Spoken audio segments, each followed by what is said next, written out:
Hi friends, నేను మీ భాస్కర్ మేకల. So మొత్తానికైతే ఈ రోజు ఎపిసోడ్ మీకేమనిపించింది ఏంటి అనేది కింద కామెంట్ చేయండి. అండ్ నాకు అనిపించింది ఏంటి అని అంటే, ఈ రోజు అంటే మీది తెనాలి మాది తెనాలి అనే డైలాగ్ ఉంటుంది కదా, ఆ మీది తెనాలి మాది తెనాలి కాకుండా మీది నిజామాబాద్ మాది నిజామాబాద్ అనే ఒక టాస్క్ పెట్టారా అన్నట్టుగా ఉంది అనమాట. సో ఆ ఎలివేషన్స్ ఏంది, అసలు ఆ బీజం లేని ఏకంగా ఫేర్వెల్ పార్టీ లేక సాంగ్ లేసి మరీ అంత ఎలివేషన్ చేయాల్సిన అవసరం ఏంటి. అసలు నిజంగా మెయిన్‌గా మాట్లాడుకోవాల్సింది ప్రియాకి టార్చర్ చూపిస్తుర్రబ్బా! ప్రియా ఒకరు, అపూర్వ ఒకరు, ఆర్‌కే ఒకరు. ఈరోజు ఆర్‌కేకి తెలియకుండానే ఒక కామెడీ పీస్‌ని చేద్దామనుకున్నారు. బట్ అనుకోని విధంగా మనోడికనేది హీరో లెవెల్‌లో ఎలివేషన్ వచ్చింది. మనోడు ప్రూవ్ చేసుకున్నాడు. మనోడు చెప్పాలనుకుంది స్ట్రాంగ్‌గా చెప్పాడు. అది మాత్రం బాగా అనిపించింది. అండ్ మనోడికి కూడా కొంచెం బెటర్‌మెంట్ ఉంది. సో మొత్తానికి ఆ టార్చర్ ఎందుకొచ్చింది ఏంటి? ఎవరు బాగా ఆడారు? అయన్నీ క్లియర్‌గా మాట్లాడుతాను. అంతకంటే ముందు వీడియోకి ఒక లైక్ వేసుకొని ఎండ్ వరకు చూసే ప్రయత్నం అయితే చేయండి. అండ్ హైప్ అనే బటన్ ఉందిగా, దాని మీద కూడా ఒకసారి చేయండి. క్లిక్ చేశారంటే మన వీడియో కొంచెం పుష్ అవుతుంది. కొత్తగా చూసే వాళ్ళు సబ్స్క్రైబ్ చేసుకోండి. ఇంకా లేట్ చేయను. సో మొత్తానికి భూమి బద్దలు సాంగ్ తోటి షో అనేది అంటే ఎపిసోడ్ స్టార్ట్ చేస్తారు. అండ్ సేమ్ అదే ఏదో జరగబోతుంది, ఏదో చేస్తాము అనే రేంజ్లో ఎవరి కాళ్ళు జడ్జెస్ హైలీ ఎలివేషన్స్ ఇద్దాం ఎపిసోడ్ గురించి అనుకుంటారు. కానీ ఆ ఎలివేషన్ కాస్త ఈ ఈ ఇన్ని ఎలివేషన్ అయిపోతుంది అనమాట. ఆ విధంగా తయారవుతుంది. సో ఇక్కడ మెయిన్గా మాట్లాడుకోవాల్సిన ఒక టాపిక్ ఏంటి అంటే చరణ్. సో చరణ్కి ఏది అంటే స్పార్క్ పెట్టి వీళ్ళు సెలెక్ట్ చేసిన పర్సన్ అక్కడ స్పార్కే ఉండట్లేదు, ఏమీ చేయట్లేదు, ఏం ప్రూవ్ చేసుకోవట్లేదు అని చెప్పేసి చెప్పినప్పుడు ఎంత అంటే ఒక అంటే మీరు అనుకున్న దానికి రీచ్ అవ్వలేదు అన్నప్పుడు రీచ్ అవ్వలేదు. తర్వాత మనోడు ఒక రేంజ్లో తర్వాత ఈ ఎండింగ్లో ఎపిసోడ్లో ఎలివేషన్ ఇస్తాడు. మళ్ళీ చరణ్ని పిలుచుకొచ్చి స్టేజ్ మీద తీసుకొచ్చి ఎలివేషన్ ఇచ్చి ఓ సాంగ్ లేచి అసలు మామూలుగా కాదు రచ్చలేపుతారు. ఇంత అవసరం ఏమైనా ఉందా? ఫస్ట్ థింగ్ మాట్లాడుకోవాల్సింది. ఆ ఎలివేషన్‌కి అసలు అవసరమే లేదు అనే ఫీలింగ్ అయితే నాకొచ్చింది. అంటే మిగతా వాళ్ళకి ఆ ఎలివేషన్ మిగతా వాళ్ళు కూడా ప్రతిసారి అలాగే వస్తుంది గదా! యెల్లో కార్డ్ వచ్చిన వాళ్ళకి ప్రతిసారి ఏదో ఒక విధంగా ఎలివేషన్స్ అనేది ఇస్తున్నారు. కానీ ఇక్కడ వచ్చేసరికి మాత్రం ఓన్లీ కొంతమందికి స్పెషల్ ట్రీట్మెంట్ అనేది ఇస్తున్నారు. అలాగే అమన్ విషయంలో వచ్చేసరికి మాత్రం ప్రియాకి టార్చర్ స్పెల్లింగ్ రాపిస్తున్నారు. అమన్‌తో ఎవరు పెట్టుకున్నా, అమన్ పేరెత్తినా, అమన్ నెగెటివ్‌గా కొంచెం మాట్లాడినా ఆళ్ళకి జడ్జెస్, హోస్ట్ బీభత్సమైన టార్చర్ చూపిస్తుంది అనమాట. అంత దారుణంగా మాట్లాడుతున్నారు. అసలు మాట్లాడే ఛాన్స్ ఇస్తలేరు. మాట్లాడే అది ఇస్తలేరు. ఎంతసేపు నోరు మూసుకోండి, నోరు మూసుకొని వెళ్ళిపోండి. అసలు అమన్‌కి, ప్రియాకి వీళ్ళిద్దరి మధ్యలో ఎప్పుడు ఏ టాపిక్ వచ్చినా కూడా ప్రియాదే తప్పు అన్నట్టుగా బిహేవ్ చేయడం అనేది వరస్ట్ థింగ్ నాకనిపించింది. కావాల్సుకునే చేస్తున్నారు అనేది ప్రతి ఒక్కరికి కనిపిస్తది. అందులో పాయింట్ ఉందనంటే పాయింట్ కదా! అప్పుడు చెప్పాలనుకున్న పాయింట్‌ని చెప్పనివ్వాలి కదా! అది వదిలేసి ఎంతసేపు నీదే తప్పు, నువ్వే ప్రూవ్ చేసుకోవట్లేదు. ఏ టాపిక్ వచ్చినా, ఏదొచ్చినా కూడా ఆమెదే తప్పు అంటే మరి అది ఎంతవరకు కరెక్ట్ అనేది నాకు అర్థం కావట్లేదు. ఇంకోటి ఈరోజు ఏదైతే మెయిన్ టాస్క్ ఆడడానికి లీడర్స్ ఉంటారు చూసావా? ఇక్కడ నవదీప్ గారు నాకు నచ్చలే. ఇంకోటి ఏం మాట్లాడాడంటే బ్యాడ్ పెర్ఫార్మన్స్ అందరూ టీమ్ లీడర్లు అయిపోయారు అని చెప్పేసి అంటాడు. బ్యాడ్ పెర్ఫార్మర్ ఏంటి స్వామి? బ్యాడ్ పెర్ఫార్మన్స్ చేసిన టీమ్ లీడర్ ఇమ్మని చెప్పిందే మీరు కదా! వాళ్ళకి వాళ్ళు డిసైడ్ చేసుకొని వాళ్ళకి వాళ్ళు చెప్తున్నారు. కానీ అది మీరు వర్కౌట్ చేయాలి. మీరు వర్కౌట్ చేయకుండా ఏదో చేస్తున్నాము, ఏదో అయిపోతుంది అని అనుకుంటే ఎట్లా? కొంచెం ఆ లాజిక్ కూడా ఎందుకు మిస్ అయితున్నారో అర్థం కావట్లేదు. సో జడ్జెస్ ఈరోజు వాళ్ళ బిహేవియర్ గాని, వాళ్ళు మాట్లాడినవి కొన్ని బాగా అనిపించినా, కొన్ని మాత్రం వరస్ట్‌గా అనిపించింది. సో మొత్తానికి వీళ్ళు ఎవరైతే స్పార్క్ అనుకొని సెలెక్ట్ చేశారో, ఆ స్పార్క్ వస్తలేదు. ఆ నలుగురిని పిలుస్తారు స్టేజ్ మీదకి. ఆ నలుగురు ఎవరు అనంటే ఫస్ట్‌గా చరణ్, బాగి, హేమంత్, ప్రియ. ఈ నలుగురిని మీ దగ్గర నుంచి ఎక్స్‌పెక్ట్ చేసి మిమ్మల్ని సెలెక్ట్ చేశాము. మీరు అది ప్రూవ్ చేసుకోవట్లేదు. ఆ స్పార్క్ అనేది మీ దగ్గర నుంచి మిస్ అవుతుంది. అంటే మీకంటే ఇంకా వరస్ట్. వాళ్ళకంటే నువ్వు బెస్ట్ అని చెప్పుకోమని చెప్పినప్పుడు, సో చరణ్ వచ్చేసరికి దీపక్ చెప్తాడు. దీపక్ ఎందుకు అనంటే నీకంటే నేను బెటర్‌మెంట్ ఎందుకు అని చెప్పే దాంట్లో ఆహ్ ఆనెస్టీ అండ్ ఎండూరన్స్ ఆ టాస్క్‌ల గురించి మాట్లాడాడు. నువ్వు లూజర్ అయ్యావు. ప్రతిసారి ఏదో ఒక విధంగా తప్పించుకుంటావు. ఆనెస్టీ అని చెప్పి ఆనెస్టీని కాస్త ఇంకెక్కడికో తీసుకెళ్తావు. ఆనెస్టీ లాగా ఉండదు అని చెప్పేసి అంటాడు. దానికి కూడా డిఫెండ్ చేస్తాడు దీపక్. చాలా బాగా అనిపిస్తది. దీపక్ కూడా నేను హానెస్టీ గాని నేను ఏడ తప్పు చేశాను. నేను హానెస్టీ ఏడ లేను అని చెప్పేసి డిఫెండ్ చేస్తారు. ఇక్కడ ఏందనంటే చరణ్‌తో గాని, అమన్‌తో గాని ఎవరైనా ఏమన్నా మాట్లాడితే అది అక్కడితోటే కట్ ఆఫ్ అయితది. పెద్దగా మాట్లాడదు. Take it easy. తర్వాత బాగి రోహిత్ గురించి మాట్లాడుతది. రోహిత్ కంటే నేను బెటరు అని చెప్పేసి అంటది. ఎందుకనంటే అతను అందరితోటి మాట్లాడాడు. అందరితోటి మాట్లాడే ఛాన్స్ ఉన్నా కూడా మాట్లాడాడు. అండ్ ఫిజికల్ టాస్క్ కూడా నేను అతనితో కంటే బాగా ఆడుతాను అని చెప్పేసి మాట్లాడడం.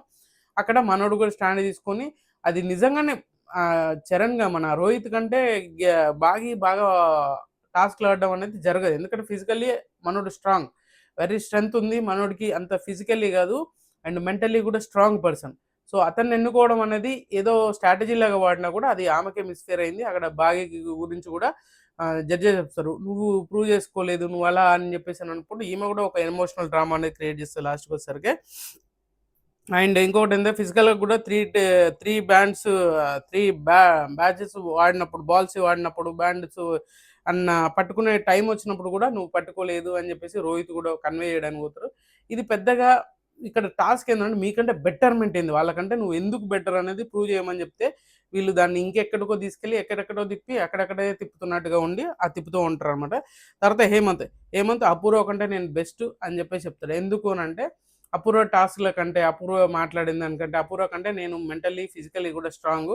ఆమె మాట్లాడే దాంట్లో పెద్దగా అదేముండదు అనంటే, సో, టాస్క్‌లలో కూడా ఆమె కంటే నేను బాగా ఆడతాను అని చెప్పినప్పుడు కూడా, అపూర్వ దానికి ధీటైన కౌంటర్ కూడా ఇస్తది. ఎందుకనంటే నీకంటే నేను చాలా నీకు ఒక క్లారిటీ ఉండదు, ఒక ప్లానింగ్ ఉండదు. నువ్వు ఒక టీమ్ లీడర్ అయినా కూడా నీకేం చేయాలో తెలియదు. ఇలాంటియన్నీ చెప్పినంక కూడా నీకు అసలు మైండే లేదు. అండ్ బై లక్‌లో నిజంగానే బై లక్‌లో బాల్ టాస్క్ గెలిచావు. మిగతా టాస్క్‌లలో నువ్వు పెద్దగా పెర్ఫార్మ్ చేసింది. అపూర్వ పాయింట్ ఎందుకో నాకు కొంచెం కరెక్ట్ అనిపించింది ఈ విషయంలో. సో, ఆ చెప్పిన రీజన్స్ ఏందంటే కొంతమంది ఈళ్ళని ర్యాండమ్‌గా క్లిక్ చేసుకొని వీళ్ళనంటే ఏ ప్రాబ్లమ్ ఉండదు. వీళ్ళతోటి అందరితో పాటు మనం వెళ్ళిపోవచ్చు అన్నట్టుగాని వాళ్ళు నిజంగానే ఆ పాయింట్‌ని స్టిక్ ఆన్ అయ్యి చేస్తున్నారా అంటే ఆ పాయింట్‌ని స్టిక్ ఆన్ అయ్యి చేయట్లే. మరి అక్కడే మిస్‌ఫేర్ అయితుందా అంటే మిస్‌ఫేర్ అయితుందనే చెప్పొచ్చు. సో, భాగ్య కూడా గట్టిగా ఇస్తారు. అండ్ భాగ్యని కూడా ఈ మధ్యలో హేమంత్‌కి మాట్లాడినా ఈ మధ్యలో వచ్చేసి జడ్జెసే ఆపుతూ ఉంటారనమాట. అసలు అవసరం లేదు అన్నట్టుగా. అయిపోయింది. లేదు కూర్చో అన్నట్టుగా. సో, అదైతే మాట్లాడుతూ ఉంటారు. పాపం ఎప్పుడు వీళ్ళిద్దరికి ఎవరికి ప్రియాకి, ఆర్‌కేకి అండ్ అపూర్వకి ఈళ్ళ ముగ్గురికి గట్టిగా ఉంటది. ఇక గాయత్రినైతే పాపం అరటిలో అరటిపండును వాడుకున్నట్టుగా దారుణంగా వాడుకుంటూ ఉంటారు. ఆమెనైతే అసలు ఏ దానికి కన్సిడర్ చేయరు. సో, తర్వాత వచ్చే ప్రియ అమన్‌ను ఎంచుకుంటది. అమన్ గురించి చెప్తూ ఉంటది. సో, ఇక్కడ మాట్లాడుతూ ఉంటే బిందు మాట్లాడుతది చూడు స్టోరీలొద్దు అని నవదీప్ చెప్తాడు.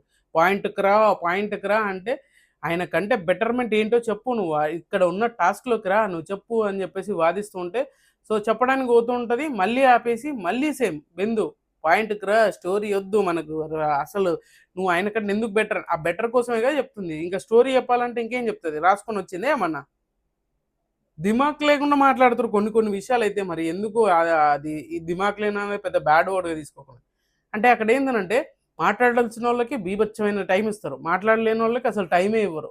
మనం అనుకున్న దానికంటే ఎక్కడికో ఎళ్ళిపోతదనుకుంటా. అసలు ఇంకొకటి ఏందనంటే తను మాట్లాడినప్పుడు ప్రియా మాట్లాడినప్పుడు కూడా సో, స్టోరీలు వద్దని చెప్పినప్పుడు సేఫ్ గేమ్ ఆడతాడు. ఎవరికి ఏ విధంగా కావాలో అక్కడ ఉన్న సిట్యుయేషన్ తగ్గట్టుగా మారిపోతాడు. అన్నీ ఏంటంటే గజిబిజి గందరగోళంలా క్రియేట్ చేసినా కూడా మనోడు ఒక క్లారిటీ మెయింటైన్ చేయడు. ఆ సేఫ్ గేమ్ అనేది కరెక్ట్‌గా ఉండదు. అంటే మనోడు నువ్వేమన్నావు?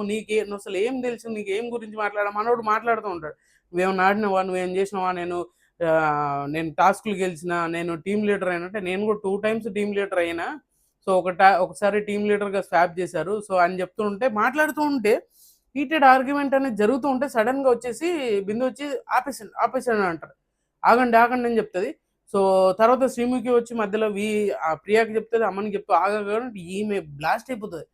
సో, మామూలుగా గాదు ఇగ నోరు మూసుకొని ఎళ్ళిపోండ్రా మీరు. అసలు మామూలుగా ఉండదు ముచ్చట అన్న రేంజ్‌లో ఈ ఫైర్ అనేది మామూలుగా చూపియలే. సో, ఎంత ఆపినా ఆపట్లేదు అది ఇది అని చెప్పేసి ఈమె బీభత్సంగా ఎగిరేస్తది శ్రీముఖి నోరు మూసుకొని. సో, ఇక్కడేందనంటే ఈ నలుగురిని పిలిచాం గదా! ఈ నలుగురిని వీళ్ళకంటే బెటర్‌మెంట్ అనేది మంచి ఆపర్చునిటీస్ ఇచ్చాము. అయినా కూడా అది వాడుకోలేదు వీళ్ళు. ఏదైతే వీళ్ళకి స్పార్క్ లేదు, ఎలివేషన్ ఇద్దాము అని జెప్పేసి అనుకున్నామో, ఆ ఎలివేషన్ వీళ్ళు వాడుకోలేదు అని జెప్పేసి ఓహో! మామూలు కాదు అసలు రచ్చలేపేంత సీరియస్ అయిపోయి ఈళ్ళిద్దరిని పంపించి "ఏయ్! టెట్ టెట్ టెట్ చట్ దుమ్" అని జెప్పేసి పంపించేస్తది. సో, మొత్తానికైతే అసలు ఈళ్ళని ఎందుకు పెట్టారు? తీసుకొచ్చి వీళ్ళని సడెన్‌గా ఈళ్ళ స్టేజ్ మీద తీసుకొచ్చి ఏం చేయడానికి జేస్తుర్రో అర్థం గావట్లేదు. ప్రతిసారి అంతే. నలుగురిని పిలుస్తుర్రు, అది జేస్తుర్రు, షైన్ జేస్తాం అంటుర్రు. వాళ్ళను చెంచాలని చేసి పంపిస్తున్నట్టుగా ఉంది. చైన్ గాదు చెంచాలు మీరంతా అన్నట్టుగా పంపిస్తున్నారు. మరి ఇంత అధ్వానంగా తయారైతుందబ్బా! స్పూన్ చెంచా అంటే మళ్ళీ వేరేలాగా లాంగ్వేజ్‌లోకెళ్ళిపోతది. స్పూన్‌లాగా చేస్తుర్రనమాట. సో, అలాగా వీళ్ళకో టాస్క్ పెడతది. ఉన్న 15 మంది అందరికి టాస్క్‌లయితే పెడతారు. గ్రూప్‌గా డివైడ్ అవ్వాలి. 3 టీములుగా 4 టీములుగా డివైడ్ అవ్వాలి. సో అలా డివైడ్ అయిపోతూ ఉంటారనమాట. డివైడ్ అవ్వడానికి మెయిన్‌గా ఇంకొకటి టాస్క్‌లు ఇయన్నీ రచ్చ ఉండాలి గదా! సో దానికోసం సెలెక్ట్ చేయడానికి, టీమ్‌గా ఫార్మ్ చేయడానికి, నలుగురు టీమ్‌గా ఫార్మ్ చేయడానికి ఒక గడ్డి పెడతది. ఆ గడ్డిలో నంబర్‌లేస్తారు. శ్రీముఖి ఒక నంబర్ ఏది చెప్తది. ఆ నంబర్ ఒకే నంబర్ ఉండదు. ఒక 4 నంబర్‌లు కలిపితే అది వచ్చేటట్టుగా ఉంటదనమాట. ఆ నలుగురు ఆ నలుగురు శ్రీముఖి చెప్పిన నంబర్ కాలిక్యులేషన్ చేసుకొని టీమ్‌గా ఫార్మ్ అవుతారు. అలా ఏంటనంటే ఎక్కువ తక్కువలో ఉన్నప్పుడు మిగతా వాళ్ళని స్వాప్ చేసుకోవడం, వాళ్ళని కన్విన్స్ చేసి వాళ్ళ దగ్గర నుంచి నంబర్ తీసుకోవడం ఇలాంటియన్నీ చేయాలనమాట. సో ఇక్కడేంటినంటే ఝాన్సీ అంటున్నా. ఆర్కే లీడర్ అవుతాడు. అండ్ గాయత్రి, చరణ్ అండ్ మిగతా వాళ్ళకి 4 అంటే ఇంకా ముగ్గురే ఉంటారనమాట. 3 టీంలు అంటే 12 ఈ ముగ్గురు. అంటే వీళ్ళకి ఒక టీమ్ లీడర్ లేడు. వీళ్ళని సెపరేట్‌గా ఉంచుతారనమాట. లూజర్స్ అనమాట వాళ్ళు. సో ఆ విధంగా గడ్డిలో నంబర్స్ పెడతారు. ఫస్ట్‌గా నంబర్ చెప్తది. ఒక రేంజ్‌లా ఆడిపిస్తామనుకో 15 చెప్తది. 15ని ఆల్మోస్ట్ ఎవరు ఝాన్సీ అండ్ దీపక్, సృష్టి, ఆర్‌కే. సో ఈ నలుగురు కలిసి టీమ్ ఫార్మ్ చేసి టీమ్ అని చెప్తారు. సో ఇక్కడ ఒక మిస్టేక్ జరిగింది ఏంటంటే ప్రియా. సో దీపక్ దగ్గర 8 నెంబర్ ఉంది. ప్రియా దగ్గర 7 నెంబర్ ఉంది. ఈ నెంబర్ స్వాపింగ్ అనేది నెంబర్ కన్విన్స్ చేసి తీసుకుంటాడు. సో వాళ్ళ టీమ్‌గా ఫార్మ్ అవుతాడు. ఈమె బయటకొస్తది. ఇక్కడ చూపించరబ్బా! నువ్వు అలా ఎలా ఇస్తావు? అసలు నీకు ఆడాలని లేదు, ఇంట్రెస్ట్ లేదు. నువ్వు అడగకుండానే నువ్వెందుకు స్ట్రాంగ్‌గా ఉండాలి గదా! ఝాన్సీ దగ్గర పవర్ ఉంది. ఆల్రెడీ పవర్ కార్డ్ యూజ్ చేస్తుంది. ఆ బెనిఫిట్ ఎక్కువుంటది. అలాంటప్పుడు నువ్వు ఆర్గ్యూ చేయాలి గదా! కన్విన్స్ చేయడం ఎందుకు అనంటే, లేదు వాళ్ళు నన్ను వద్దన్నట్టుగానే ట్రీట్ చేశారు అంటే, లేదు లేదు నువ్వు అసలు మాట్లాడొద్దు అది కాదు అని చెప్పేసి గట్టిగానే చెప్తారు. ఈ పాయింట్ ఖచ్చితంగా ప్రియా రేజ్ చేయాలి. కానీ ప్రియా రేజ్ చేయలేదనమాట. సో అలాగా ఆ ప్రియా నెంబర్ దీపక్ ఇచ్చి వాళ్ళు నలుగురు ఒక టీమ్ ఫామ్ చేస్తారు. వీళ్ళు పక్కకు వచ్చేస్తదేమో మళ్ళీ. సో తర్వాత వచ్చేసరికి మాత్రం నెక్స్ట్ 21 నెంబర్ చెప్తది. ఇందులో కూడా 21లో కూడా అపూర్వ, రాజ్‌కుమారి, గాయత్రి, చరణ్. ఈ నలుగురు కలిసి నంబర్‌తో కలిపి ఆ నంబర్ వస్తది. కానీ వీళ్ళు టీమ్ ఫామ్ అవ్వరు. ఎందుకనంటే గాయత్రి అవసరం లేదు. చరణ్ అండ్ రాజ్‌కుమారి వీళ్ళు సెపరేట్‌గా మాకు రోహిత్ కావాలి, వీళ్ళు కావాలి, వాళ్ళు కావాలి అని డిమాండ్ చేసేసరికి వీళ్ళని యాక్సెప్ట్ చేయకుండా టీమ్‌ని ఫార్మ్ చేయరు. డిస్‌క్వాలిఫై చేస్తారు. సో ఈ నలుగురిని డిస్‌క్వాలిఫై చేస్తే బాగుండు. మళ్ళీ ఇక్కడ ప్రాబ్లమ్ ఏందంటే ఆహా! మనోళ్ళకి కావాలి కదా మెయిన్‌గా అని చెప్పేసి మళ్ళీ స్టార్టింగ్ పెడతా. ఈసారి నెక్స్ట్ టైమ్ అయితే నేను ఖచ్చితంగా డిస్‌క్వాలిఫై చేసి యెల్లో కార్డ్‌లు ఇచ్చేస్తా అందరికి. కూర్చోబెడతా. ఒక్క టీమ్‌తో ఆడిపిస్తా అని చెప్పేసి ఓ ఫైర్ లాగా క్రియేట్ చేస్తారు. ఎందుకంటే వాళ్ళకి కావాల్సిన స్టఫ్ రావాలంటే కావాల్సిన టీమ్‌ని ఫార్మ్ చేయాలన్నట్టుగా చేస్తుర్రనమాట. సో అది నాకు నచ్చలేదు. జడ్జెస్ కూడా శ్రీముఖి అది చెప్పడం. తర్వాత వచ్చేసరికి ఆహ్, ఆ! అది అయిపోయినంక తర్వాత నెక్స్టు మిథిలేషు అండ్ చరణ్, హేమంత్, రాజ్‌కుమారి వీళ్ళు నలుగురు కలిసి ఒక టీమ్‌నైతే ఫార్మ్ చేస్తారు. ఈ టీమ్‌ని ఫార్మ్ చేసినప్పుడు చాలా అంటే ఇంట్రెస్టింగ్‌గా అనిపించింది. సో ఇక్కడ కూడా రోహిత్ కావాలి. మొత్తానికి రోహిత్ అని చెప్పేసి కంటెస్టెంట్స్ అంతా రోహిత్ చుట్టే తిరుగుతున్నట్టుగా అనిపించింది నాకైతే. సో మనోళ్ళు ఈళ్ళు నలుగురు కలిసి ఒక టీమ్‌గా క్రియేట్ అయితారు. తర్వాత చరణ్ టీమ్ అనుకోండి. గాయత్రి టీము, తర్వాత చరణ్ టీము. ఇలా రోహిత్, అమన్, శాలిని, గాయత్రి. సో గాయత్రి, ఈ చరణ్ అంట. రోహిత్, అమన్ అండ్ శాలిని ఈ ముగ్గురు ఫిక్స్ అయ్యి ఉన్నారు. సో ఒకరు తప్పక ఒకరి విషయం ఏంటనంటే ఇంకా ఆ నంబర్ కావాలి కాబట్టి ఈ ముగ్గురు ఉన్నారు. ఇంకొక నంబర్ కావాలని గాయత్రిని తీసుకుంటారు తప్పితే గాయత్రి కావాల్సుకొని తీసుకోరు. సో అపూర్వ వచ్చినప్పుడు అపూర్వను కూడా బయటకు పంపించేసి గాయత్రి నెంబర్ ఉంది సెట్ అవుతుందని చెప్పేసి గాయత్రిని ఇన్వాల్వ్ చేసేసుకొని వీళ్ళు ఒక టీం ఫామ్ అవుతారు ఈ నలుగురు. తర్వాత మిగిలిపోయింది బాగి, ప్రియ, అపూర్వ. ఈ ముగ్గురు ఒక టీం అనమాట. మీరు వేస్ట్, లూజర్లు, అసలు మీరు ఎందుకు పనికిరారు, పరమ చెత్త, మీరు కన్విన్స్ చేసుకోలేదు, మీరు ఇట్లిచ్చారు అట్లిచ్చారు, అయ్యి ఆ రచ్చ అని చెప్పేసి దుమ్ము వెళ్ళిపేస్తుంటారు. ఏంట్రా స్వామి మీరు అంత అవసరం ఏముంది? చేశారు. ఓకే. నంబర్స్ దొరికారు. వీళ్ళు కన్విన్స్ అవ్వలేదు. వాళ్ళు ఆల్రెడీ గ్రూప్‌గా మాట్లాడుకున్నారు. గ్రూప్‌గా చేస్తున్నారు. గ్రూప్ గేమే అది. మీరు పెట్టిందే గ్రూప్ గేమ్. ఇండివిడ్యువల్ గేమ్‌లో వాళ్ళకి వాళ్ళు పోట్లాడడం ఏదో ఒకటి చేస్తారు. బట్ ఈళ్ళు ముగ్గురు లూజర్స్ కాబట్టి వీళ్ళకి ఒక టీమ్ ఇచ్చారనమాట. సో, ఇలా ఈళ్ళు నలుగురు టీమ్‌లు అన్నాక ఇక్కడ ట్విస్ట్ ఏందనంటే ఎవరైతే నలుగురు సెలెక్ట్ చేసుకున్నారో అందులో ట్విస్ట్ ఉండాలి గదా! అందరిని ఈక్వల్ చేయాలి గదా! అని చెప్పేసి సడెన్‌గా వచ్చేసి ఇందులో నుంచి ముగ్గురినే పెట్టాలి అని అంటాడు. సో నవదీప్ గారు వచ్చి ఒక్కొక్కరిని తీసేయాలి. 3 టీంల నుంచి ముగ్గురిని తీసేయాలి అని చెప్పేసి లీడర్స్‌కి చెప్తారు. సో ఇంతకంటే ముందు ఈ లీడర్ ప్రాసెస్ సెలెక్ట్ చేశారు చూసారా? సో ఇప్పుడు ఝాన్సీ వీళ్ళందరూ ఉన్న దాంట్లో ఫస్ట్ వచ్చినప్పుడు దీపక్‌కి ఇస్తాము. దీపక్ లీడరు అని చెప్తారు. అండ్ ఝాన్సీ కూడా బాగా డిఫెండ్ చేసుకుంటారు. ఆర్‌కే కూడా మాట్లాడుతూ ఉంటాడు. ఆర్‌కే మాట్లాడుతుంటే అసలు నువ్వు వద్దు, నువ్వు మాట్లాడలేవు, నువ్వు సమాధానం చెప్పలేవు, ఎవరనేది అడిగితే కరెక్ట్ డెసిషన్ తీసుకోలేవు, కరెక్ట్‌గా వాదించలేవు ఇలాంటివన్నీ చెప్తూ ఉంటాడు. చెప్తూ ఉంటది ఝాన్సీ. లేదు నాకు ఒక ఛాన్స్ ఇస్తేనే కదా నేను ప్రూవ్ చేసుకుంటాను అన్నప్పుడు జడ్జెస్ ఇన్వాల్వ్ అయ్యి జడ్జెస్ చెప్తారు. లేదు మనోడు మీరు అయ్యారు, మనోడికి ఇస్తేనే కదా చేస్తారు అన్నప్పుడు సో సో సో ఇస్తామని చెప్పేసి మనోడికి ఇస్తారు. ఒకళ్ళు ఇచ్చినాక ఆయనకిస్తే మీరేం చేస్తున్నారు అంటే మీరు వదిలేస్తున్నారా, మీరు గేమ్ వదిలేసుకుంటున్నారా, మీరు సీరియస్నెస్ లేదా, మీకు అవసరం లేదా, మీరు ఆయనకిస్తే గెలవరు, మంచి కోఆర్డినేట్ చేయలేడు అని చెప్పేసి అని మళ్ళీ రిటర్న్గా మాట్లాడతారు. వాళ్ళకి ఏం అర్థం కాదు, మైండ్ బ్లోయింగ్. ఈ ట్విస్టులు టర్న్స్ మామూలుగా లేవు, ఏదో ఇంటర్నేషనల్ ట్విస్ట్ లెక్క చేసినట్టుగా అనిపించింది. మొత్తానికి ఆర్కేని టీమ్ లీడర్ చేస్తారు. తర్వాత వచ్చేసరికి మిథిలేష్, చరణ్, హేమంత్, రాజకుమారి. సో అంతే. వీళ్ళల్లో నుంచి చరణ్ని టీమ్ లీడర్ని చేస్తారు. ఇక్కడ చెప్పిన పాయింట్ ఏంటంటే అందరూ కలిసి డిసిషన్ తీసుకొని చెప్పడం, చరణ్ అని చెప్పడం, చరణ్ బాగుంటుంది, చరణ్ చేయడం, నేను చేసిన, వాళ్ళు చేసిన, ఇది అని చెప్పేసి ఏదో సోది చెప్తారు. మిథిలేష్ ఏదో పాయింట్ మాట్లాడినట్టు ఉంటుంది కానీ ఆ పాయింట్ లెస్గా మాట్లాడినట్టు అనిపిస్తుంది. సో చరణ్ టీమ్ లీడర్ అవుతాడు, అయిపోతుంది. తర్వాత Gayatri. So Gayatri team leader ఎట్లా అంటే వీళ్ళందరూ చేశారు, మేము కూడా ఆమె స్ట్రాటజీ తెలియదు, ఏం చేయరు, పెట్టేసి ఆమెను తీసుకుంటే ఆమె స్ట్రాటజీని వాడుతుంది, ఎట్లా ఉంటుందని కొత్తగా చూడాలి అంటే మీరు విన్నింగ్ ఛాన్సెస్ వదిలేసుకుంటారా, గాయత్రికి ఏం రాదు అనే రేంజ్లో మాట్లాడి వదిలేస్తారు. లేదు మీరు టీమ్ లీడర్ అవ్వాలని లేదా అని అంటే లేదు మాకు టీమ్ లీడర్ అవ్వాలని ఉంది అంటారు. తర్వాత మీరు సెలెక్ట్ చేయమంటే గాయత్రిని సెలెక్ట్ చేస్తారు. ఇక్కడ శాలిని అసలు ఫ్లిప్పర్ అనమాట. సో అప్పటిదాకా నేను రోహిత్ అనుకున్నా, నేను అమన్ అనుకున్నా, రోహిత్ అనుకున్నా, కాదు అని అంటే నువ్వు ఫైనల్ గేమ్ చెప్పాలనుకుంటున్నా గాయత్రి అని చెప్తుంది. మెంటల్ ఫీజులు ఎగిరిపోతాయి అనమాట. అంత రేంజ్లో ఆ ట్విస్టులు టర్న్స్ ఇస్తారు. తర్వాత మిగతా ముగ్గురు ఉన్నారు కదా, ఆ మిగతా ముగ్గురు కూడా కూల్గా కామ్గా వాళ్ళకు టీం చేస్తారు. మీరు లూజర్లు, మీరు ఎందుకు పనికిరారు, మీకు టీం లీడర్ లేడు, ఏం లేడు, మీరు ముగ్గురితో ఆడాలి. నవదీప్ వచ్చి ముగ్గురిని తీసేయమన్నప్పుడు అసలు షాకింగ్గా తీసేసింది ఏం తెలుసా. సో ఆర్కే సృష్టిని తీసేస్తాడు. ఎందుకనంటే సో సృష్టి ఝాన్సీ ఇద్దరు ఈక్వల్గా ఉంటారు. ఝాన్సీకి కొంచెం ఎక్కువగా టాలెంట్ ఉంది, అంటే ఆ టాస్క్లు కానీ ఏదైనా కూడా ఫిజికల్లీ అయినా కాదు మెంటల్లీ కూడా స్ట్రాంగ్ ఉంటుందని ఆర్కే చెప్పిన డెసిషన్ బాగుంది. దీపక్ నుంచుకుంటాడు. సో సృష్టిని తీసేస్తాడు. అండ్ సృష్టిని తీసేసి తర్వాత చరణ్ వచ్చేసరికి హేమంత్ని తీసేస్తాడు. అండ్ హేమంత్కి చెప్పిన రీజన్ కూడా నేను చెప్పడం ఏంటంటే దాంట్లో కొంచెం అడ్డీట్ ఉంటుంది అని చెప్పేసి. ఆయన తర్వాత గాయత్రి ఉంది. గాయత్రి అమ్మని తీసేసినప్పుడు మెంటల్ వస్తుంది అనమాట. సో ఇక్కడ ఏంటంటే టెంపర్ లూజ్ అవుతూ ఉంటాడు. సో మనోడికి టెంపర్ కొంచెం లూజ్ అవుతాడు, దానివల్ల మన టీంకి ఎఫెక్ట్ అవుతుంది అని చెప్పేసి మనోడిని తీసేస్తానంటే నవదీప్ వచ్చేసి చూసావా నీవు వెన్నుపోటు ఓడుస్తున్నావు అది ఇది అని చెప్పేసి మాట్లాడడం అనేది ఎక్స్ట్రీమ్ లెవెల్ అనుకోరాదు, ఆ రేంజ్లో వెళ్ళిపోతూ ఉంటుంది.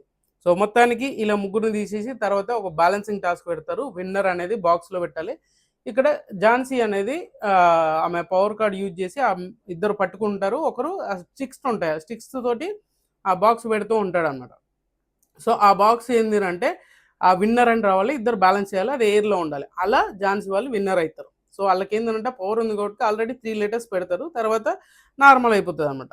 సో ఊహించిన దానికంటే కొంచెం బెటర్మెంట్గా అటు ఇటు అవుతుంది అంటే అటు ఇటు అవుతుంది. సో తర్వాత ఓట్ అప్పీల్కి ఆర్కేకి ఇస్తారు. పాపం ముగ్గురు డిస్కషన్ చేసుకొని దీపక్ ఇస్తే సో మళ్ళీ అది చేసి జడ్జెస్ అందరు నీకు ఆ ఓట్ అప్పీల్ ఎంత యూజ్ అవుతుంది అది ఇది అని చెప్పేసి కన్విన్స్ చేసేసి ఆర్కేకి ఇస్తారు. సో ఆర్కే ఓట్ అప్పీల్ చేస్తాడు. తర్వాత ఇంపాక్ట్ ప్లేయర్ రోహిత్ బాగా ఆడాడు అండ్ ఆ టాస్క్లో కూడా చాలా బాగా పర్ఫామ్ చేశాడు, ఆయనకి ఇచ్చాడు. అండ్ చరణ్కి ఆ ఎలివేషన్ అనేది అవసరం లేదు నాకు అనిపించింది. వరస్ట్ ప్లేయర్ వచ్చేసరికి మాత్రం ప్రియా. సో పాపం టార్గెటింగ్ ప్రియా అనమాట. సో మిగతానికి ఈ రోజు ఎపిసోడ్లో ఇదే ముచ్చట, ఇంకా అంతకుమించి పెద్దగా ఏం లేదు. ఈ వీడియో మీకు నచ్చినా కూడా నాకు సెలెక్ట్ చేయండి, షేర్ చేయండి, కామెంట్ చేయండి, సబ్స్క్రైబ్ చేయడం మర్చిపోద్దు. అండ్